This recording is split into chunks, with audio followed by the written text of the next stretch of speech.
ओम राधाई स्वाहा।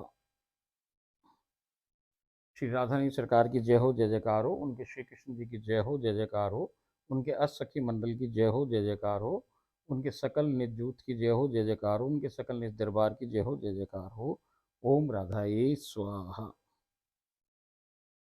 देखो साहब, राधा रानी सरकार ने अपन को इस ग्रंथ का आज अंतिम पड़ाव जो है, जिसे हम कहें उपसंहार, वहाँ तक ले आई हैं।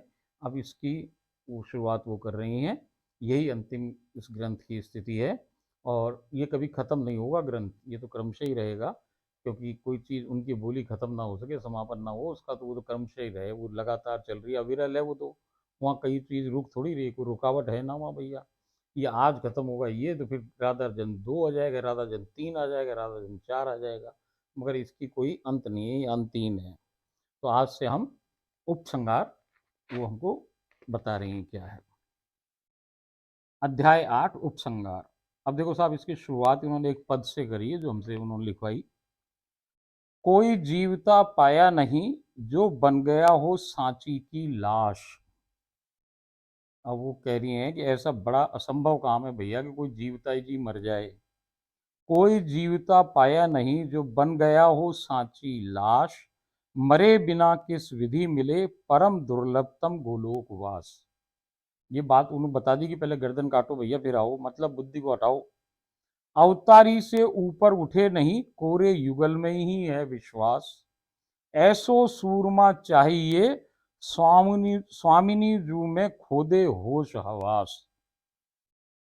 महारानी के श्री कृष्ण भी बिसराने को सफल प्रयास। संसार में रहे केवल बन छाया सांच में गोलोक निवास।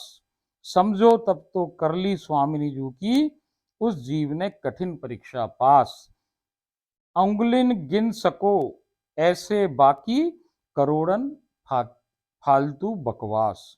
मैं दोबारा बोलूं, कोई जीवता पाया नहीं जो बन गया हो सांची लाश। मरे बिना किस विधि मिले परम दुर्लभतम गोलोकवास। अवतारी से ऊपर उठे नहीं कोरे युगल में ही है विश्वास। ऐसो सूरमा चाहिए स्वामिनी जू में खोदे होश हवास। महारानी के श्री कृष्ण भी बिसराने को सफल प्रयास। संसार में रहे केवल बन छाया सांच में गोलोक निवास। समझो तब तो कर ली स्वामिनी जू की उस जीव ने कठिन परीक्षा पास।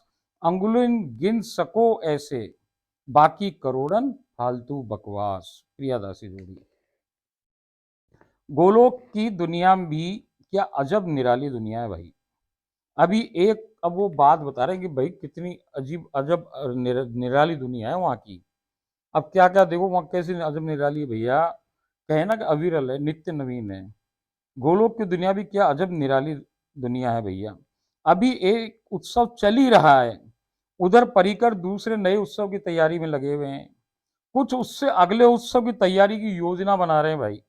एक तो चल रहा है, चलते में दूसरे की तैयारी हो रही है और तीसरे की भैया वहां पे योजनाएं बन रही हैं कि अब तीसरा क्या होगा। सब कुछ अंतहीन, जैसे हमारी स्वामी जी क्षण क्षण नवीन, उनका रस भी नित्य नवीन और अंतहीन। जो कुछ लिखवाया बस बूंद मात्र ही है। ये जो लिखा और जो आपने हमने सब डिस्कस किया भैया, ये एक बूंद से भी छोटी, मैं वो तो लिखाई बूंद, मैं तो कहूँ कि भैया बूंद को भी कोई करोड़ों हिस्सा ही है। जाने कब स्वामिनी जी और रीत जाएं और न जाने कब क्या नया रस बांट दें, ये उनकी मर्जी की बात कोई ना जान सके भैया।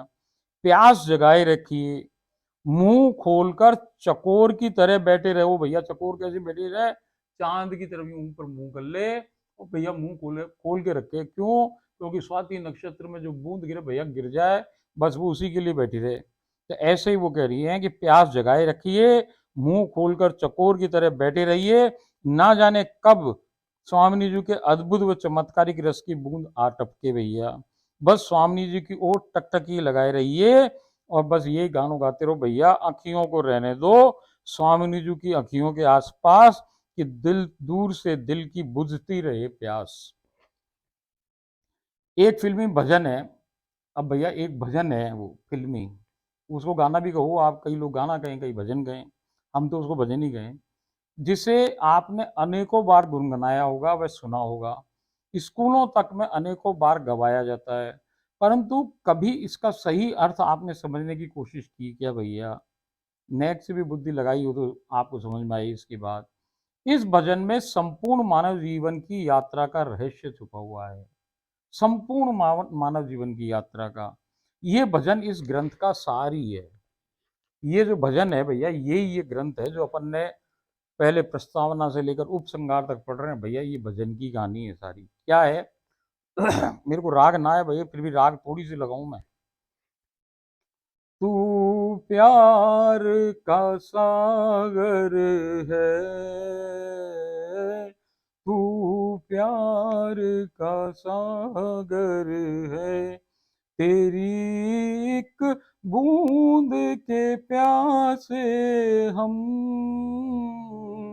लौटा जो दिया तुमने, लौटा जो दिया तुमने, चले जाएंगे जहां से हम, तू प्यार का सागर है। इधर झूमती गाए जिंदगी, उधर है मौत खड़ी, उधर है मौत खड़ी, कोई न जाने कहाँ है सीमा, उलझन आन पड़ी, कि उलझन आन पड़ी, कानों में जरा कह दे, कानों में जरा कह दे, कि आए कौन दिशा से हम, तू प्यार का सागर है। घायल मन का पागल पंछी, उड़ने को बेकरार, उड़ने को बेकरार, पंख है कोमल, आंख है धुंधली, जाना है सागर पार, कि जाना है सागर पार, अब तू ही इसे समझा, अब तू ही इसे समझा, कि राह भूले थे कहाँ से हम, तू प्यार का सागर है, तेरी एक बूंद के प्यासे हम, लौटा जो दिया तुमने, लौटा जो दिया तुमने, चले जाएंगे जहां से हम, तू प्यार का सागर है। भाई ये जरूर सुना होगा आपने गाना। देखो राग ना आई मगर मैं तो थोड़ा बहुत तो लगा दी राग आपको। अच्छी नहीं गाया हो तो कोई बात ना भैया। अब इसका अर्थ जैसा कि हमें स्वामी जी ने समझाया आपको बता रहे भैया। ये तो आपने 50 बार सुना होगा, आज आप इसका अर्थ सुनो।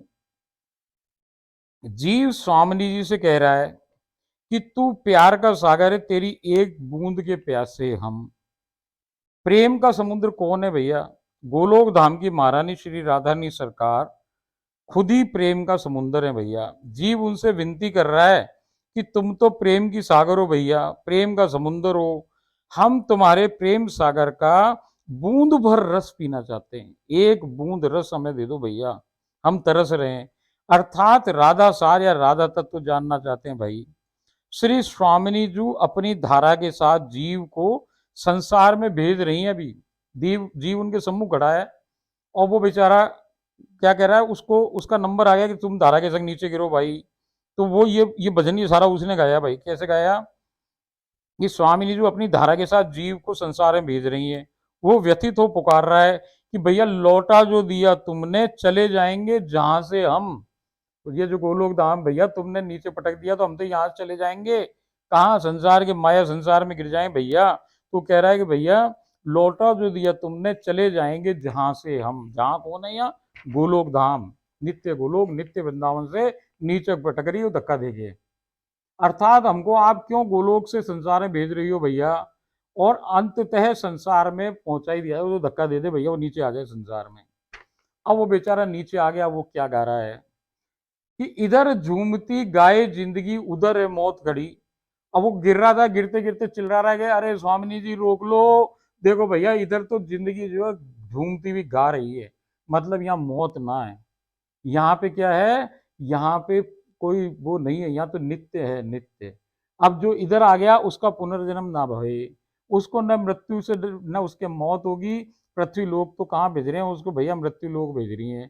तो वो बेचारा चिल्ला रहा है कि इधर तो झूमती गाय जिंदगी, यहाँ तो भैया एलाद है, मजा ही मजा हो रहा है पूरे टाइम, यहाँ हर समय गीत संगीत गाना लीला, और भैया आनंद ही आनंद है, एलाद है। तो भैया वो कह रहा है उधर क्या है, उधर है मौत खड़ी। अब वहाँ मृत्यु लोगों को पटक रही है, तो मेरे को भाई वहां पे मेरे को फिर जन्म लेने हैं, फिर जन्म लेने हैं, फिर जन्म ले रहे हैं। तो कह रहा है इधर झूमती गाय जिंदगी और उधर मौत है कड़ी। जीव गोलोक का गुणगान कर रहा है और कह रहा है कि गोलोक में तो हर्षण परम चरम परमानंद की बरसात होती रहती है, काल या समय का प्रवेश न होने के कारण मृत्यु नहीं होती है, अर्थात सब परिकर सदा सदैव किशोर अवस्था में ही हर्षण प्रसन्न रहते हैं। परंतु यहाँ पृथ्वी लोक में काल के कारण कुछ भी स्थिर नहीं है, सब अनित्य वे, हर किसी का अंत या मृत्यु निश्चित है, हर क्षण यम का भय है। अब आगे की लाइन क्या है, कोई क्या जाने कहाँ है सीमा उलझन आन पड़ी।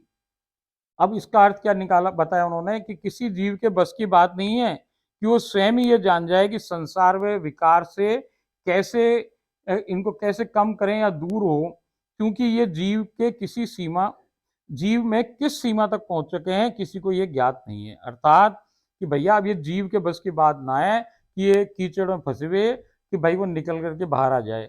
तो वो ये बता रही है कि भैया वो कह रहे हैं कि कौन किस सीमा तक हम कीचड़ में घुस गए, अब हमें ना मालूम कि हम बाहर इससे निकले कैसे, निकसे कैसे, इसमें कोई निकासने वाला चाहिए। तो कौन है स्वामी जी, तुम ही निकालो हमको। इस बात की उसको उलझन है बेचारे को पूरे टाइम। किसी जीव के बस की बात नहीं है सीमा तक पहुंच सके, ज्ञात नहीं है। अर्थात एक सदगुरु की सबको आवश्यकता है। वो कह रहे कि भाई कोई ऐसो भेज दे भैया तेरो परिकर, तेरो कोई सखी सहचरी भेज भैया कि जो हमको निकाल सके इसमें से, इस कीचड़ में से निकाल सके। तो कह रही है अर्थात एक सदगुरु की सबको आवश्यकता है। तब जीव कह रहा है कानों में जरा कह दे कि आए कौन दिशा से हम। देखो भैया बड़ी गंभीर बात, गुरु क्या करे, शिष्य को गुरु क्या करे कि भाई उसे कान में मंत्र फूके। तो वो यही कह रहा है कि कोई जरा सो कान में आके कह दे भैया कि हम भूल कहाँ गए रास्ता, मतलब हमें सदमार्ग बताए, कौन बताए सदमार्ग, सदगुरु। तो वो ये बता रही है कि भैया जीव कह रहा है कि भैया एक सदगुरु भेजो हमारे पास, और वो हमारे कान में कहे, क्या कहे कि भैया कानों में जरा कह दे कि आए कौन दिशा से हम। जीव के कान में मंत्र कौन देता है, सदगुरु ही देता है। अतः अब वो सदगुरु की शरण में आ गया है और उसे सही मार्ग मिल जाए ऐसी वो प्रार्थना कर रहा है। और मिल गया उसको अंततः, अब उसको सही रास्ता मिल गया है, सदगुरु आ गया उसके पास। कृष्ण को पाने के साधन करते वो थक कर कह रहा है। अब वो जो साधन करे ना भैया, साधन इतने साधन की परेशानी, वो साधन उसके बस की बात ना हो रही, साधनों से उसे ना कृष्ण मिल रहा है ना राधा मिल रही। तो क्या कह रहा है, घायल मन का पागल पंछी उड़ने को बेकरार है। भैया ये जो ये जो संसार है इससे हम उड़ना तो चाहें, इसके लिए हम साधन कर रहे हैं, खूब साधन कर रहे हैं कि भैया कृष्ण मिल जाए, पकड़ में ना रहा कृष्ण, भैया तुम कोई कृपा करो स्वामी जी कि कृष्ण हमारे हाथ लगे, या हमारा पात्र बनाए, बंसी में बिठाए भैया फूक दे, और फूक के हमारा रास्ता पल्ली पार तुम्हारे पास छोड़ आए। तो वो कह रहा है कि हमारे बस की ना भैया, अब ये जीव की बस की कहानी नहीं। अब तो वो कह रहा है कि भैया घायल मन का पागल पंछी उड़ने को बेकरार हो रहा है।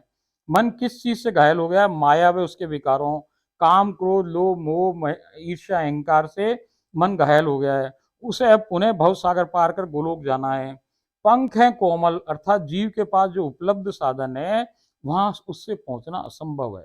वो कह रहा है भैया मेरे पास जो साधन है पंख है कोमल, और जाना कहाँ है, जाना है सागर पार, भव सागर पार करना है, और मेरे साधनों की बस की बात ना है। तो वो कह रहा है भैया कि पंख है कोमल, अर्थात जीव के पास उपलब्ध साधनों में वहां पहुंचना असंभव है।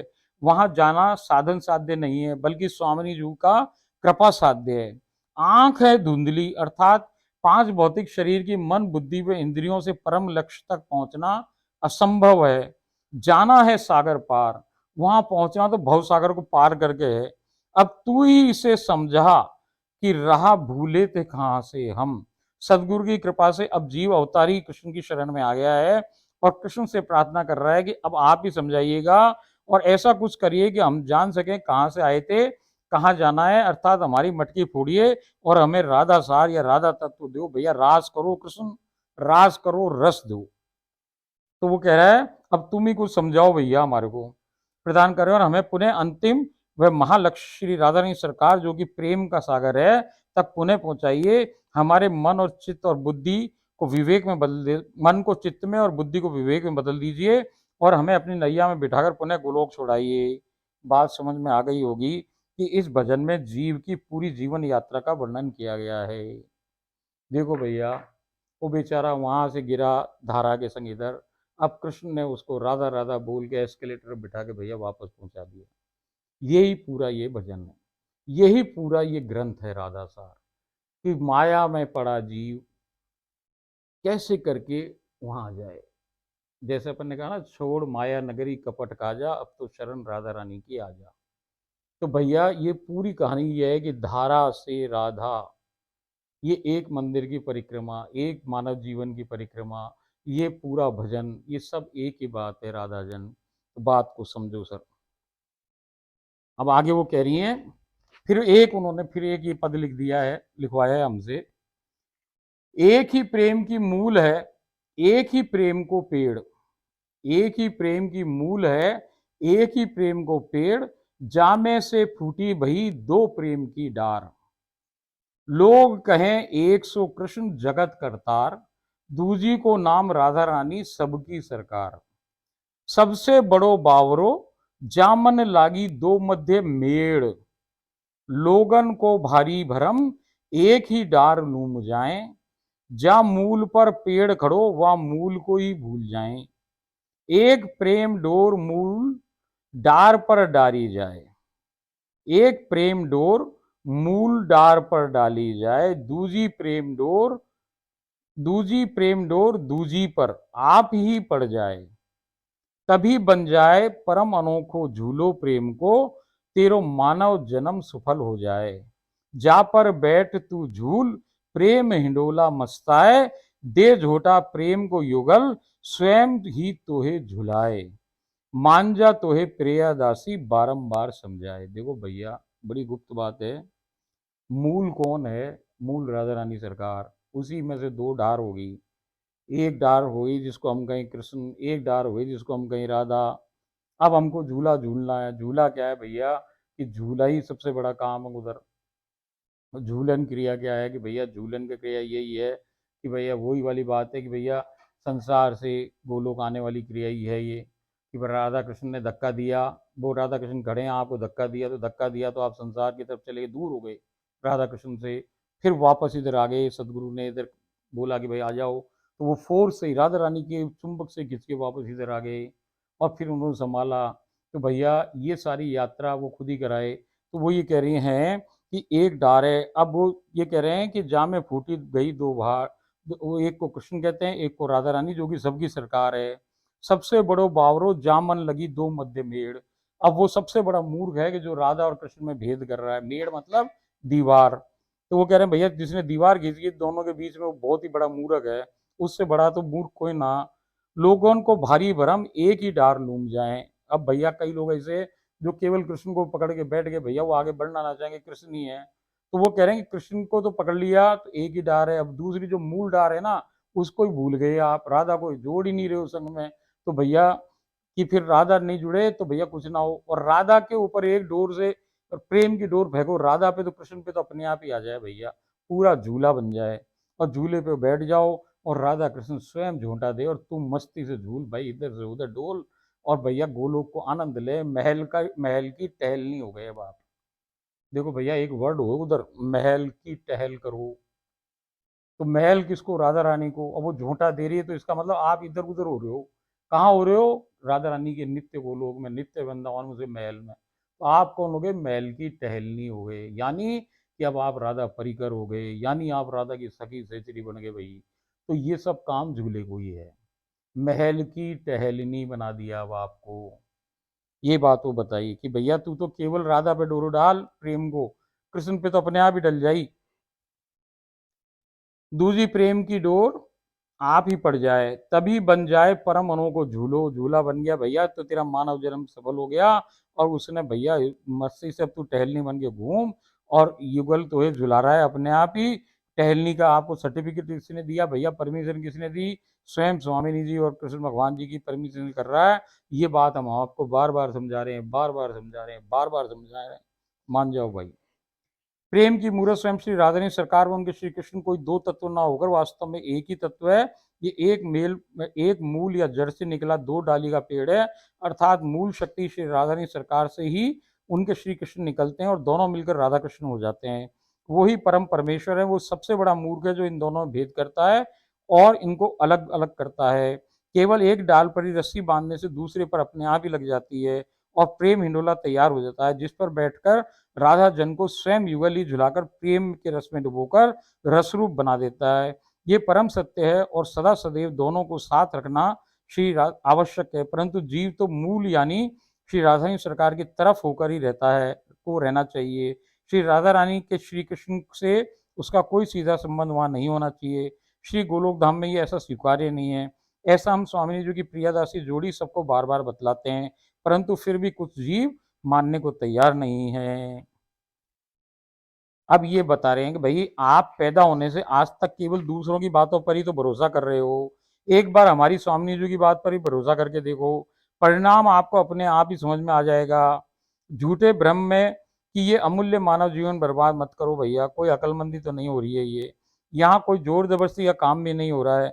इतनी बात भी केवल देखो यहाँ कोई जोर जबरदस्ती ना हो रही भैया, इतनी बात भी केवल इसलिए कही कि आपको हमारी स्वामी जी ने स्वयं चुना है, हम तो केवल उसकी नौकरानी हैं और उसके आदेशों का पालन मात्र कर रही हैं। इसमें ना तो हमारी स्वामिनी जी का और ना ही हमारा कोई स्वार्थ छुपा है भैया। हमें कोई गुरु बनने का, कोई संप्रदाय चलाने का कतई विचार ही नहीं है। अभी तक जो भी सैकड़ों परिकर इस राग पर चलकर स्वामिनी जी के परिकर बने हैं, वो भी हमारे कोई शिष्य ना होकर भैया स्वयं राधा रानी के ही शिष्य हैं। हम सब स्वामिनी जी के निज व नित्य सकल जूत के परिकर ही हैं। देखो भाई एक बात साफ बताऊं मैं आपको, ये जो मत है, पंथ है, संप्रदाय है, रास्ते हैं, ये संसार का विषय है। ये सब आपको संसार से गोलोक नित्य धाम, नित्य गोलोक धाम और नित्य वृंदावन पहुंचाने का तरीका मात्र है भाई। रास्ते हैं ये, रास्ते। मगर जब आप वहां पहुंच गए, अब आपको कौन सा रास्ता चाहिए, किसको कौन सा रास्ता चाहिए? तो वहां किसके लिए गुरु बनाना? किसी को कोई गुरु बनाने की कोई बात ही नहीं है भैया। गुरु तो जब बनाओ, जब आपको रास्ता बताना, वहां तो भैया सबकी गुरन की गुरु, जगत गुरु श्री कृष्ण की गुरु राधा रानी सरकार गुरु है वहां सबकी भैया। वहां कोई दूसरा गुरु ना चले। तो भैया वहां जब आप हो, हम भी तो वही हैं, तो हम कैसे गुरु बने? हम तो ये सपने में भी विचार ना करें भैया कोई गुरु बन जाए या कोई संप्रदाय बन जाए। तो ये बात बिल्कुल निकाल दो। हमें लेस भर भी आपसे कोई ना धन की ना किसी चीज की इच्छा भैया। ये तो हमारी स्वामी जी को आदेश कि भैया ये तेरे पास जो है इसको बांट बांट बांट, तो हम बांट रहे हैं भैया। इसमें हमारा स्वार्थ स्वार्थ कछू ना भैया, लेश मात्र भी हमारा इसमें कोई स्वार्थ नहीं। हम केवल आपका भला चाहें भाई, क्योंकि जीव कौन है? आप हमारे ही हो, आप हमारे अपने हो, हमारे परिवार के सदस्य हो। क्यों? क्योंकि सारा का सारा झमेला जितना है सब राधा रानी का परिवार ही है भाई। ये 600-650-700 करोड़ जो जीव हैं, अनगिनत जीव जंतु हैं, जो लता पताकार जितनी वनस्पति प्रकृति सब है, ये सब भैया राधा रानी सरकार स्वयं है। तो ये सब हमारे परिवार के सदस्य हुए कि नहीं? हम सब एक ही परिवार के सदस्य हैं। तो भैया एक के पास कोई चीज है तो वो दूसरे को बांट रहा है, बस इतना सा है काम। और कछू ना चाहिए हमें तुमसे भैया।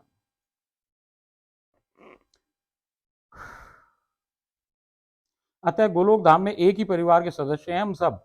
हाँ, ये चाह जरूर है कि हमारे इस परिवार में नए नए सुपात्र सदस्यों की बढ़ोतरी हो। हम ये भली बात ही जानते कि स्वामी जी की इच्छा के बिना ऐसा होना असंभव है। हमें ये भी भली बात ज्ञात कि करोड़ों करोड़ों में से केवल मात्र कोई इकलौता बिरला बड़भागी जीव ही स्वामिनी जी की पसंद की लिस्ट में जगह पा सकता है।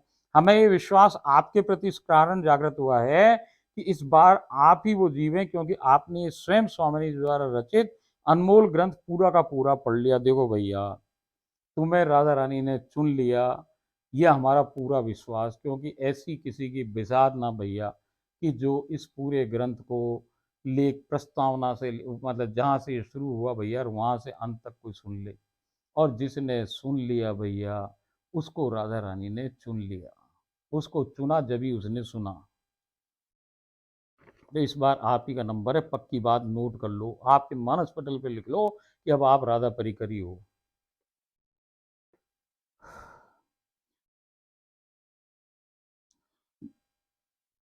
अब वो कह रही हैं, इस बार आप ही उसके जीव हैं, क्योंकि आपने ये स्वयं स्वामी द्वारा रचित ग्रंथ पूरा पढ़ लिया है। समझा तो वो स्वयं ही देंगी, बाकी बहुत से लोग तो कुछ भाग पढ़कर ही इसे पढ़ना बंद कर देंगे, क्योंकि उनका समय अभी आया ही नहीं है। कुछ लोग तो अपनी अल्प बुद्धि व अहंकार के कारण इसमें सैकड़ों कमियां निकाल कर इसको झूठा साबित करने हेतु इसके विरोध में खड़े भी हो सकते हैं, क्योंकि वो इसे संसार से जोड़कर देखेंगे, जबकि इसकी ग्रंथ की हर एक बात तो दूसरे लोक अर्थात श्री गोलोक धाम की है, नित्य गोलोक और नित्य वृंदावन की है, ना कि पृथ्वी लोक की। उनसे निवेदन है कि आपने जो बहुत सी परियों की कहानियों को पढ़ा, इसे भी केवल कहानी समझ के पढ़ लीजिएगा। आप ये समझ लीजिएगा ये भी एक कहानी थी, क्योंकि आपके समझ में समझ के परे की बात है। देखो भैया, मैं फिर हाथ जोड़ के रिक्वेस्ट करूँ आपसे कि भैया ये इसमें हम कोई जोर जबरदस्ती ना, कोई किसी प्रकार का कुछ ना, आपके बहुत समझ में आए, बहुत समझ में आए तो भैया इसको मानो, और ना समझ में आए तो इसको समझ लो भैया आपने इतने सारे नॉवल पढ़े, इतने सारी किताबें पढ़ी, कोई परियों की कहानियाँ पढ़ी, कोई सपनों की कहानियाँ पढ़ी, कोई कुछ सब पढ़ी, तो भैया इसे भी एक कहानी मान लेना। अब कहानी मान के भूल जाना भैया। ये कान दो दिए राधा रानी ने, भैया इधर से सुनी हो तो इधर से निकाल देना।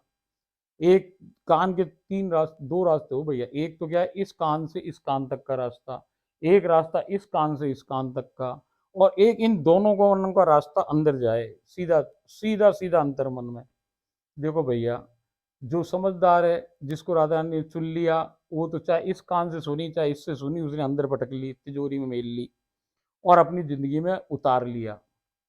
और भैया जिसका भी समय ना आया, वो चाहे इधर से सुनो चाहे इधर से सुनो, इधर से सुनो तो इधर से निकाल दो भैया, इधर से सुनो तो इधर से निकाल दो। इसमें हम आपसे कभी भी कोई आपकी जोर जबरदस्ती ना भैया, जो हमें अनुभव था हमने अपना अनुभव आपके संग शेयर किया, ये भी हमारी मर्जी से ना किया, उसके आदेश से किया भैया, उसी ने बोला उसी ने बुलवाया, इसमें हमारा कछु ना लेन देन। तो वही कह रही है भैया, कहानी समझ लीजिए, क्योंकि ये आपके समझ के परे की बात है भैया। अभी आंखों के आगे नाक तो सूझेगा क्या खाक। ये कोई कहावत कही जाए ब्रज में, क्या कहें, आंखों के आगे नाक तो सूझे क्या खाक। विवेक के आगे जब व्यक्ति का अहम आ जाता है तो उसे सत्य व असत्य का अंतर ही समझ में नहीं आता है। अब देखो साहब, एक और पद लिखवा दिया उन्होंने इसी बात पे, एक सयानो पतंगो बार बार दीपक लो मंडराए। एक कोई पतंग है वो दीपक की तरफ दौड़ रहा है, और एक बावरी मखिया जिसे केवल मैल गंध ही भाए। दो प्रकार की बात हो गई, दो प्रकार के जीव। एक सयानो पतंगो बार बार दीपक लो मंडराए, एक बावरी माखिया जिसे केवल मैल गंध ही भाए। एक दिन दोनों मर जाएंगे, एक दीप लो में समाए और दूजे पुनः जन्म गंदगी पाए। देखो भैया, जीव की दशा इस पद में उन्होंने साफ लिख दी। वो ये कह रही हैं कि भैया एक तो पतंगा है और दीपक की लो क्या है, राधा रानी सरकार स्वयं, वो उनके चारों तरफ मंडरा रहा है, मतलब वो राधा रानी की शरणागति में है। और जब वो मरेगा तो भी भैया वो राधा रानी उसको ले जाए, वो उसी में संभाले, राधा में समा जाएगा एक दिन। और एक माया का जीव है, वो मक्खी है, वो चाहे आपको उसको कुछ भी चीज रखो वो गंदगी पे ही जाए भाई। तो भैया उसका क्या होगा, पुनर्जन्म होके वो फिर वापस इस माया के संसार में आ जाए। यही बात हो कही, एक बार फिर पढ़ दूं कि एक सयानो पतंगो बार बार दीपक लो मंडराए, एक बावरी माखिया जिसे केवल मैल गंध ही भाए। एक दिन दोनों मर जाएंगे, एक दीपक लो समाए, दूजो पुनो जन्म गंदगी पाए। प्रियदासी जोड़ी से लिखवाई। जिसे राधा सार या राधा तत्व प्राप्त हो गया, वो तो सब संसारी डर छोड़कर केवल परम ज्योति श्री राधारानी सरकार के चारों ओर घूमकर हर क्षण रास करता रहता है। जैसे पतंगा दिए की लौ के चारों ओर मंडराता रहता है, उसे मरने का डर नहीं होता। एक मूर्ख जीव है जिसे गंदगी या काम को लोभ मोह माया इसी में वो फंसा रहता है। जिससे भरा हुआ ये संसार है वो उसी को भाता है। वो इसी को अपना सब कुछ मानकर कभी छोड़ना ही नहीं चाहता है। जैसे मक्खी केवल गंदगी पर मंडराती है, चाहे उसे गंदगी से दूर करने की लाख कोशिश कर लो, दोनों निश्चित एक दिन संसारिक मृत्यु के शिकार होंगे। परंतु दोनों की गति बिल्कुल अलग अलग होगी। अर्थात पहला चतुर जीव श्री राधारानी सरकार में ही प्रवेश पाकर उनका परिकर या परिवार का सदस्य बन जाएगा। परम से भी परम दुर्लभ श्री गोलोक, नित्य गोलोक धाम या नित्य वृंदावन को प्राप्त कर लेगा और सदा सदैव के लिए जीवन मरण के दुष्चक्र से छूट जाएगा। जबकि दूसरा संसारी प्रेमी कर्मों के अनुसार नर्क स्वर्ग भोग पुनः पुनः संसार में अनंत काल तक जन्म लेता रहेगा। बात बहुत गहरी है, अभी भी समय आपके हाथ में है, समझ जाइए, वरना कल किसने देखा, कल इस खेल में हम हों कि ना हो। एक गाना ये भी है भाई, कल इस खेल में हम हों या ना हो।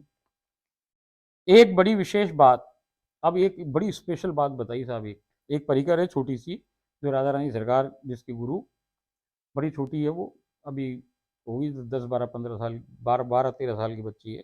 उसने हम लीला देखे वो, उसने एक बात बताई हमको। एक बड़ी विशेष बात एक छोटी सी परिकर बालिका की लीला में स्वामिनी जी ने हमें बतलाई कि उनके ग्रंथालय में मौजूद सभी ग्रंथों पर एक ताला लगा हुआ है और उस पुस्तकालय की अध्यक्षा सखी सहचरी के पास उन सब पुस्तकों की चाबी का गुच्छा है। जब वो ताला खोलती हैं तभी कोई उन ग्रंथ को पढ़ सकता है। अर्थात इन पुस्तकों को पढ़कर समझना व जीवन में उतारना संसारी जीव के लिए असंभव कार्य है, जब तक वो किसी सखी सहचरी का कृपा पात्र नहीं बनता। उस लीला में स्वामिनी जी ने स्वयं वो ग्रंथ सखियों को सुनाने हेतु उस पुस्तकालय अध्यक्ष सखी सहचरी से खुलवाया, फिर पढ़कर सुनाया। क्या स्वामिनी जी स्वयं उसे नहीं खोल सकती थी? जरूर खोल सकती थी। वही तो सब ग्रंथों की रचयिता है और सब ग्रंथों को खोलने की मास्टर की उन्हीं के पास तो है।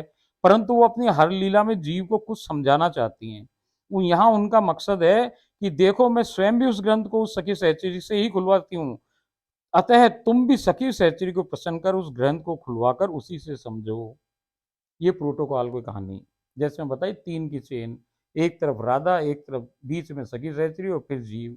ऐसी की ऐसी बात वो बता रही हैं कि भैया वो जो चाबी का गुच्छो है कि इस किताब के अंदर क्या है, आप इसने जिसने पढ़ी होगी पहले और जिसने अब ये सुनी होगी उसमें भेद हो जाएगा।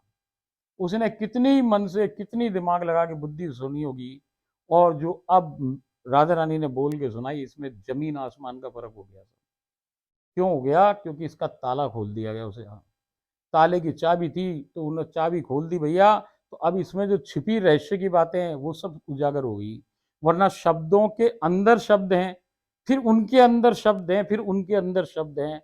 भैया ये तो कमल को फूल है, इसके तो दल, एक दल खोलो, दो दल खोलो, तीन खोलो, सहस्त्र दल कमल है भैया। तो यह प्रोटोकॉल राधा रानी कभी ना तोड़े। थ्रू सखी सहचरी है, वाया मीडियम काम है इधर। ग्रंथ अब ये कह रहे हैं, अतः तुम भी सखी सहचरी को प्रश्न कर उस ग्रंथ को खुलवाकर उसी से समझो। अपने सब ग्रंथों को लिखवाने का माध्यम श्री राधारानी सरकार सखी सहचरियों को ही प्रदान करती हैं। उन्हीं सखी सहचरियों से श्री राधारानी सरकार अपनी प्रत्येक लीला, रूप, ज्ञान, रस सब कुछ को विस्तार से स्वयं बोलकर लिखवाती हैं और अपने पुस्तकालय में संग्रहित करवाती हैं। वही सखी सहचरी भिन्न भिन्न काल में भिन्न भिन्न रूपों में पृथ्वीलोक में अवतरित होती हैं और स्वामिनी जी के द्वारा लिखे ग्रंथों में निहित स्वामिनी जी का गुणगान करती हैं। श्री राधा रानी सरकार के द्वारा चयनित जीवों को चतुर्युगी के अंत यानी कलयुग में वो चयनित जूथ प्रमुख सहचरियां ही पुनः गोलोक लेकर आती हैं। बात गहरी है पर सत्य है। इस ग्रंथ का अभी विराम नहीं हुआ है और कभी हो भी नहीं सकता है, क्योंकि ये तो रस की अविरल लगातार बहने वाली धारा है। अब और नए ग्रंथों को लिखने का आदेश प्राप्त हो चुका है। कृपया इंतजार कीजिए। इस ग्रंथ में हमने स्वयं के लिए हम हमारे या हमारी शब्दों का इस्तेमाल किया है। ये बहुवचन जैसे इस्तेमाल किया गया है, ना कि किसी अहंकार के कारण, क्योंकि इस संसार में प्रियादासी इस समय 2 शरीर व एक जान के रूप में अवतरित है। मैं व मेरी इस जन की पत्नी के रूप में। इस कारण बहुवचन हम शब्द प्रयोग किया गया है। इस ग्रंथ में जितनी भी त्रुटियां हैं वो सब हमारी नासमझी के कारण, भैया हमारी बुद्धि कचुना, हम तो हमारी छोटी भाई जरा सी बुद्धि, और बुद्धि भी क्या, नेक भर भी ना बुद्धि ये, तो भैया इस बुद्धि के अंदर से हमको क्या मालूम पड़े। तो भैया ये जो कुछ भी जो गलतियां रह गई, ये किस बात की रह गई कि वो तो बोली कुछ और हमने सुनी कुछ और इसमें आपको समझाई कुछ। तो भैया जो कुछ भी इसके अंदर गलतियां रह गई वो हमारी अपनी, और जो जो इसके गुण है, जो जो कोई अच्छाई है, वो उसकी हमारी स्वामिनी जी की बहादुरी, भैया हमारी उसमें कछूना। तो ये बात सुन लो आप कि इस ग्रंथ में जितनी भी त्रुटियां हैं वो सब हमारी नासमझी के कारण ही रही हैं, और जितनी भी अच्छाई हैं वो सब स्वामिनी जी की ही देन है। अब भैया हम क्या कहें, एक संत की ये वाणी है कि देनहार कोई और है, देवत है दिन रैन, लोग भ्रम हम पर करें, याते नीचे नैन। परम दुर्लभ अद्भुत रहस्य में रस को देने वाली तो स्वयं श्री राधानी सरकार हैं। वो ही ग्रंथ को माध्यम बनाकर कृपा पूर्वक रस का वितरण कर रही है। रस की धारा भी अविरल लगातार बह रही है, परंतु लोग ये भ्रम ना करें कि इसमें हमारी कोई लेश मात्र भी वाहवाही है। ऐसी हाथ सबसे हाथ जोड़कर प्रार्थना है। अब एक पद और लिखा दिया उन्होंने, जो कछु कही तुमने, हमने वो सब ज्यों की त्यों लिख डारी, गुप्ततम अद्भुत ज्ञान देने हेतु हम तेरे सर्वस्व बलिहारी। जिसने मानी पाई सदस्यता, निज सकल जूथ तुम्हारी। जो ना मानी बात समय, जो ना बानी बात, समय न आया क्या करे बेचारी। सूत्रधार मात्र लिखने में नहीं हमारी कोई होशियारी, परम प्रवीण स्वामिनी सब तेरी ही समझदारी। प्रियदासी जोड़ी, स्वामिनी जी की असीम कृपा से आपके हाथ में आने वाले अगले ग्रंथ के प्रारंभ तक के लिए बस थोड़ा सा आप प्रयास व इंतजार कीजिए। और ये गाना गाओ, गाते रहते भैया हम, तो आप भी गाओ। जब से तेरे नैना हमारे नैनों से लागे रे, तब से दीवाने हुए, तब से बेगाने हुए, रब भी दीवाना लागे रे। सुख दुख झूठे, धन भी झूठा, झूठी मोह माया, सच्चा मन का वो कोना जहां प्रेम रतन धन पाया। पायो रे हमने प्रेम रतन धन पायो। गोलोक की महारानी जी की सदा सदा सदा ही जय जयकार हो। ओम राधा स्वाहा। हे राधा रानी सरकार तुम्हारी जय हो, जय हो, जय हो, जय हो। हे राधा रानी सरकार, मेरी हम दोनों प्रिया दासी की जोड़ी की ओर से, और भैया जितने जिन्होंने सुना उन सब की ओर से, भैया आपको बहुत बहुत बहुत बहुत बहुत बहुत दंडवत प्रणाम है भैया। राधा रानी सरकार, आपकी बड़ी अहेतुक कृपा है हम सब पर। इसको बनाए रखना, विरल बनाए रखना भैया। मैं जितने सुन रहे उनकी तरफ से और हम सब की तरफ से भैया आपसे पूरी दंडवत प्रणाम करें, आपको हार्दिक धन्यवाद करें भैया। राधा रानी सरकार, हम पे ऐसे ही कृपा बरसाती रही हो। और भैया बड़भागी जीवों, आपकी बात मैं क्या बताऊं, अब मैं आपको क्या बताऊं कि आपने क्या प्राप्त कर लिया भैया। अब इसको तो अब आप जीवन में उतारोगे जब भी आपको मालूम पड़े कि भैया ये क्या चीज़ आपने देख ली, क्या चीज़ आपके संग हुई। ये घटना अब आपके लिए सहज भी, आप ये सोचो कि भाई कोई जैसे किसी को जंगल में कोई जैसे बताइए मैं कि डायमंड मिल जाए भैया, अब वो ना वैल्यू पहचाने तो बात अलग है भैया, मगर जो डायमंड है वो तो डायमंड ही है भैया। आज नहीं तो कल कोई ऐसा मिल ही जाएगा कि जो बताएगा भाई तेरे को बहुत बड़ी चीज़ मिल गई। तेरे हाथ में जो चीज़ है वो तेरे को यहाँ से और सीधे नित्य वृंदावन, नित्य गोलोक ले जाए भैया। ये ग्रंथ अभी ख़त्म नहीं हुआ, अब ये तो चल रही है धार। अब भैया फिर आगे प्रयास करो, आगे फिर मिले भैया, वो तो नित्य नवीन है। देखो भैया, राधा रानी सरकार और कृष्ण जी विराजे हुए देखो, और विराजे हुए गोद में बैठे हुए एक दूसरे को देख रहे, और देखते देखते देखते देखते कृष्ण जी उठ करके जा रहे हैं।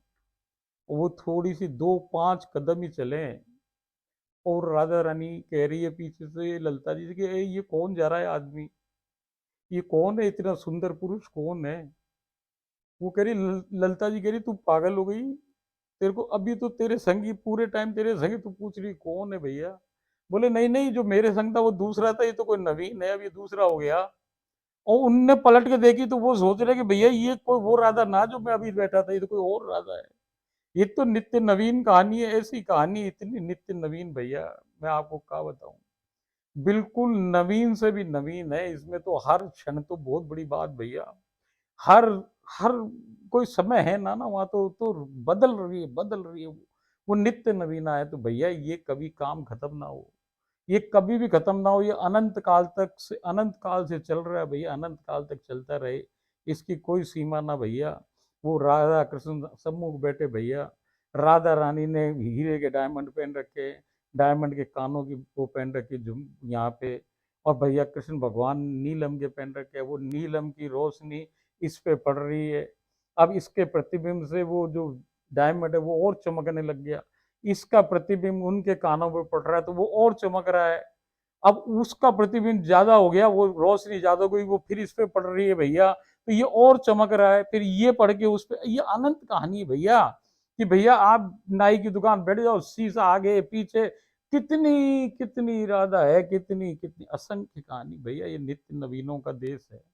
ये भैया अविरल है सब कहानी, इसमें कछु कम ना हो रहा, कछु ज्यादा ना हो रहा, ये तो लगातार बहे जा रहा है, ये तो बहे जा रहा है। रस है जितना पिए जाओ, ये तो जरा सी छोटी सी बूंद है। कभी सौभाग्य मिला और कभी राधा रानी का आदेश हुआ कि भाई लीलाओं की चर्चा करो, तो वो जब आप लीलाओं में घुसोगे ना भैया, तब मालूम पड़े कि ये क्या कहानी है। ओम राधाई स्वाहा।